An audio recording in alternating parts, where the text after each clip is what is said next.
இறுதிப் போரின் போது நடைபெற்ற மனித உரிமை மீறல்கள் குறித்த அமெரிக்காவின் அறிவிப்பை மறுபரிசீலனை செய்ய வேண்டும் என்று 9 தமிழக மாணவர் அமைப்புகள் கோரிக்கை விடுத்திருக்கின்றன.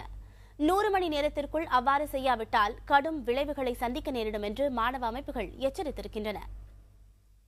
நாங்க மனு கொடுக்கறதுக்கு போயிருந்தோம். உள்ள போன தடவை கொடுக்கும் போது உள்ள கூட்டிட்டு போயிட்டு அது துறை சம்பந்தமான அதிகாரி தான் எங்கள்கிட்ட பேசினாங்க. இந்த முறை அவர்கள் யாரும் வெளியே வரவில்லை. ரோட்லேயே வச்சு எங்கள்கிட்ட அந்த மனுவை வாங்கிட்டாங்க.